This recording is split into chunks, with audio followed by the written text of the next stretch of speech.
recording. Alright, welcome to the TCL Podcast, episode 2. And this one we're going to be doing it live because we're cool like that. So this is going to be questions and recap of season 30 and predictions for, recap 29 and predictions for 30. Cold. Cool. Alright, so first up, Fabian, you were quoted in the new Bliss flavor, which everyone knows on what happened wrong, where you said you're gonna drink the new Bliss flavor anyway. Do you have anything to say about that? I regret nothing. Okay, so you don't regret what you said. No, I stand with my point. That is a very interesting thing, Fabian. I think the viewers will very much enjoy that point. So does anyone want to ask any questions, or should I get started? Hannah's put his hand up. All right, let him on. Do you want me to do it? Oh, I got it, bro. Welcome to the TCL Podcast, Tana. How are you doing? I got one question. Go on. Stay low. Do they wobble to the flow? Can you tie them in a knot? Can you tie them in a bow? What? What does bro want? All right, my question is, Marvin, when will you let me hit? Interesting. Please stay on topic and on appropriacy. Thank you very much. You are such a way with It is on words. topic. Alright, I think we're gonna let that guy stay. Fabian, what do you have to say on the issue of Division 2 being undercrowded? What do you have to say as the owner, and what are you gonna do to try to fix that issue? With what? You cut out. Division 2. I don't really know because everyone mostly just goes for the Div 1 teams. When they get relegated, they leave. So it's kind of hard to keep Div 2 in sort of like capacity. So what changes are you gonna do as the owner to try to fix that issue? I don't know. It's just kind of you want to keep trying to keep them in, and I feel like we need to add some sort of like bonus or something to keep relegated teams owned. So like when a team gets relegated, the owner can just leave. Alright, that's very nice, Fabian. That's probably the only way. That seems very reasonable. I have a question for you. What are your predictions for this next season? Because currently Lamau and CBFC are both unbeaten at the top. 14 games played, 25 and 20 points differential respectively, and 36 points with Vagos right behind. Huge underdogs. 35 points with 14 goals scored. What do you have to say about that? And who do you think is going to win? Lamau and CBFC haven't played yet, up to my knowledge. I don't think they have. No, they and haven't. If they haven't, since they haven't, I think CBFC are going to win head-to-head. CBFC are so much more complete defensively and in midfield, while Lamau just have the strong attack and the experienced goalkeeper. Apart from that, they really have no squad balance. It's mostly just attacking strength. So I feel like they're going to slip up later on in the season and lose the league to CBFC, where CBFC will complete the two-peat. And you think that's going to happen despite Lamau having the most goals scored and the third least goals conceded, only down by 2 goals to Doritos and Rogues? Yeah, but I don't think that kind of shows it. Yeah, it's because of the experienced goalkeeper. The defense is still pretty bad. Like, of the goals they concede like they don't have many clean sheets when you think about it. They concede most of their goals in like games. They conceded oh wait, CBFC and Lamau did play. Did they? Yeah, match day 4. Oh, that throws my prediction out the window. Then I think well, in that case, I feel like Lamau and CBFC aren't going to lose a single game, and it's going to go down to goal difference. Okay, that's so Lamau would win by that then. There's 5 games left, so we could have a record points tally here if you think about it, because 15 points plus the 36, that would be 51 points. One of them would have 50 points. I think that would be a record tally. I'm not sure. Have any of them drawn any games? Let me just check. So Lamau have 3 draws, and so do No, 'cause CBFC. So if they were to continue, then they would have 16 wins and 3 draws each. okay, no, the last time a team got more than 50, I think, was season 21 with Lions. And how much did they get? They got 51 points. That's the last time a team surpassed 50. So we could see history, and 2 teams could surpass 50 for the first time ever. Interesting. So the highest ever goal tally for a second place team.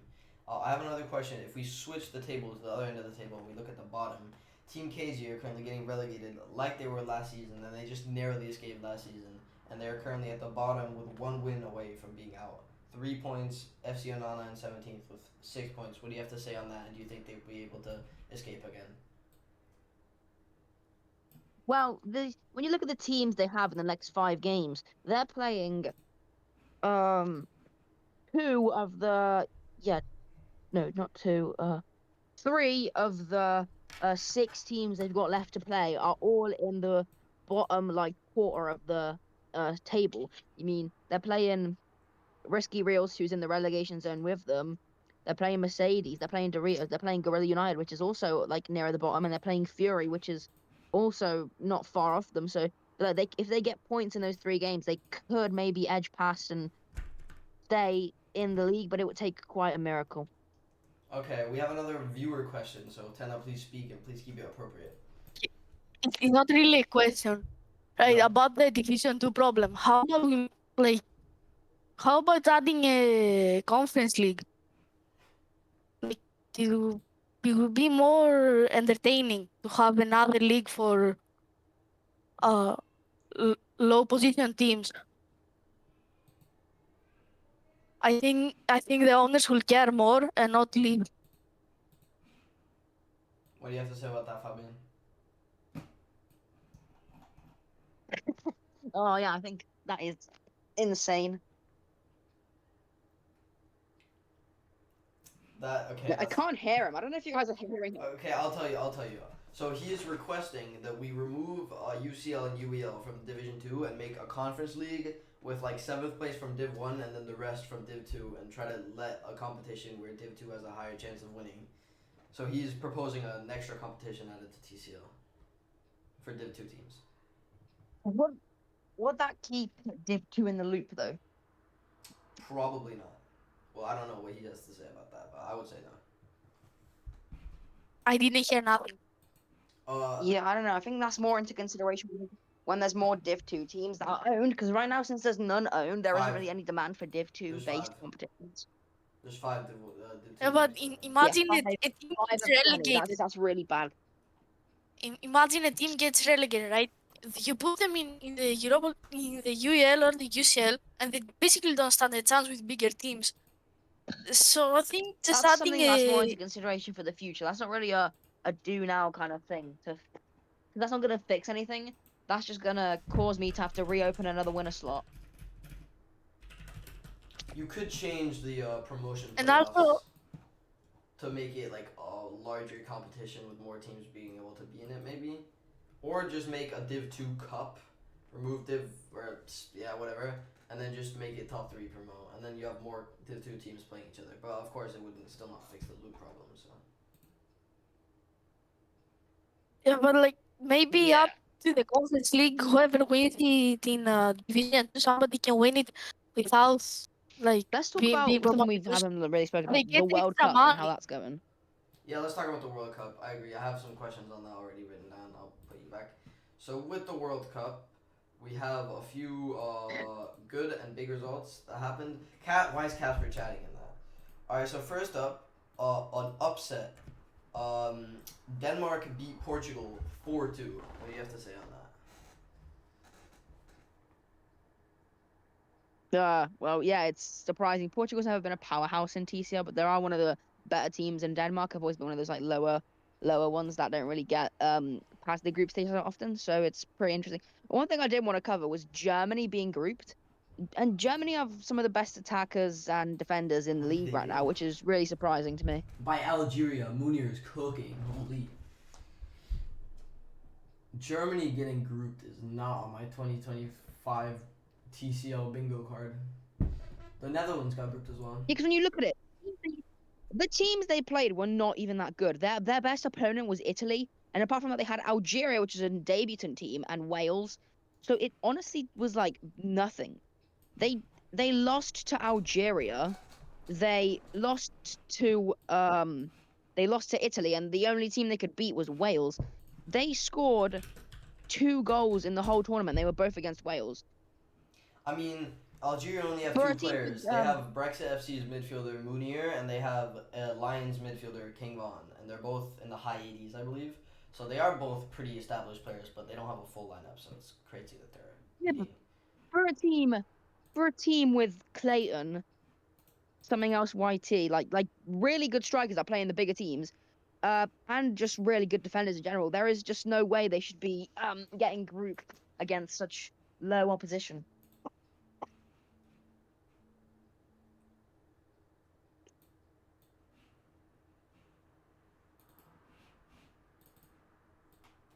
Okay, sorry, my thing just, yeah, alright.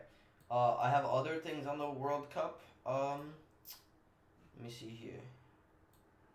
Actually, while I'm doing that, is there any viewer questions while I find it? Yeah, has anybody got any questions? Alright, we'll continue then. Poland barely managed to scrap past England with LP Solero scoring their only goal. As the Poland manager, I think, what is your reaction to that? And what do you think you're going to try to do to maybe beat Brazil in the quarters?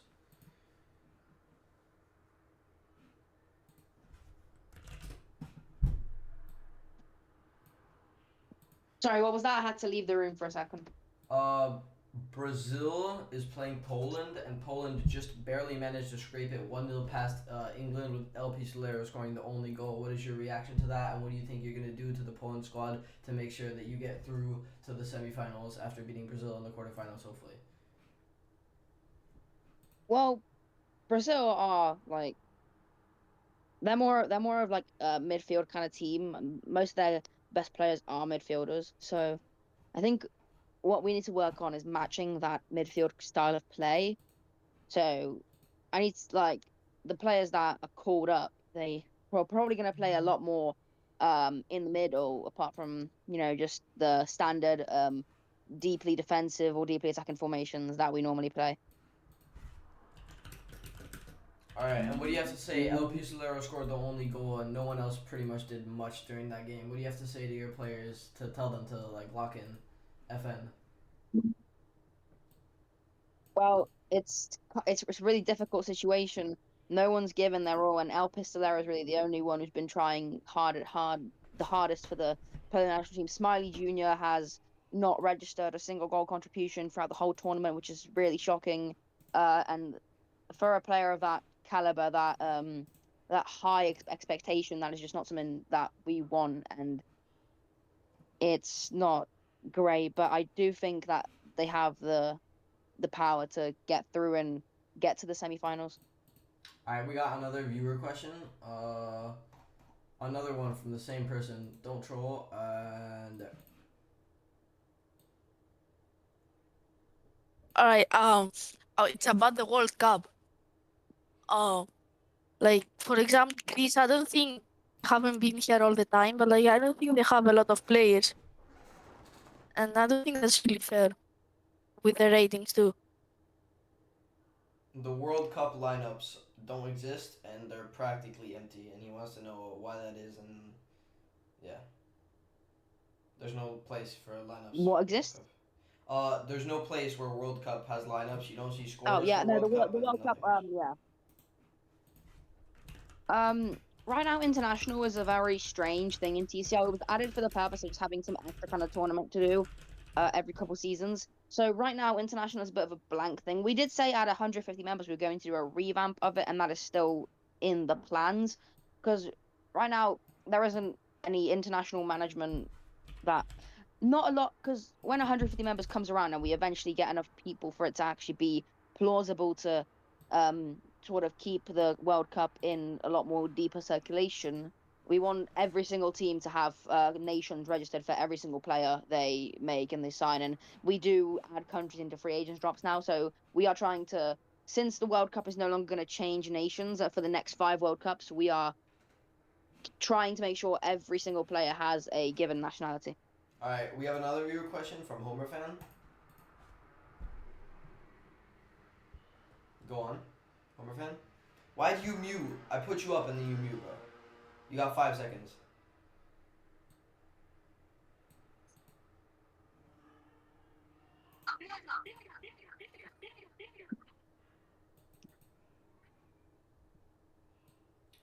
He left. Okay. Oh wait. Okay. Rogue just said in general. Okay. Well, it doesn't matter. He's not, okay. He'll watch the episode, I guess. What do you think of the 240 million transfer of 15-year-old Dareth to Tommy United and the brand new 5-year transfer clause, buyback clause? Wait, he got that wrong. It's Tommy Kingdom. But yeah, it's a deal of the first of its kind. Tommy Kingdom, yeah, they're a team that's kind of grown. They've always been one of those like mid-table teams. They're like the Crystal Palace of the TCL, if you will. And the fact that they've kept all this money, they've been saving this up. They were on 300 mil for like 5 seasons consistently, and now they've actually had the money to do something with it. It's great, and it's the first deal of its kind. CBFC being given the option to buy Dareth back in 5 seasons for the fee of 270 million, I believe. I'm not really 100% definite on that, but yeah, that is kind of it's the first deal of its kind, and it's interesting, and we'll see how far Dareth does go in Tommy Kingdom to see if CBFC buys him back or if it's not plausible to do it for that 270 mil when he becomes 20. All right. I got a question for you about last season's Europa League. If you think that might be one of the most stacked Europa League, specifically not Champions League, Europa League tournaments of all time, with Vagos, Rogues, Prime Vagos, Rogues, Luton, and not Prime Brexit, but Brexit's second Prime. What do you think of that? Well, that was a Rogues team that had just gotten off a league win, so it was really surprising to see them in the Europa League, but it was really interesting. Vagos, first season in the first division to get all the way to 6th was pretty shocking. Luton have always been one of those like bounce back clubs. Sometimes they're in Europe, sometimes they're not. And Brexit are one that's continuously trying to rise back to the level it was at season 4, which is what so many managers have been trying to do all this time. And the fact that they've won it shows positive results. Yeah. Also, another transfer that I want you to ask about, and another player. Mr. Rager, he won the Europa League with Brexit. And then on the final match day, he transferred to CBFC to not score in the UCL final, but he assisted too, I think, in the UCL final.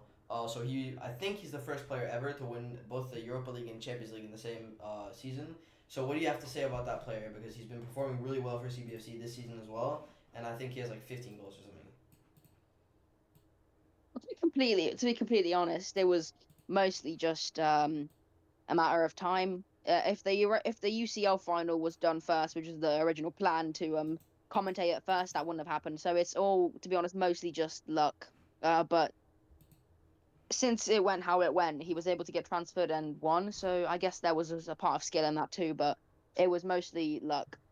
With 14 goals and 8 assists this season as a midfielder in CBFC with a very, very stacked team.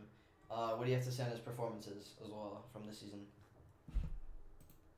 Well, that was really good. What I'd say is with like CBFC's team, they have they have a Ballon d'Or winner, Electric P, who did amazing. They have they've also got that Dareth on the buyback clause potentially as well. They've got Agnaldo, who is also kind of working decently too. They've got a very old but gold defense. They have they have a goalkeeper going into his prime, and it just feels like Mr. Rager is one of a lot of insane talent that is in this team. And CBFC, I feel like, have the power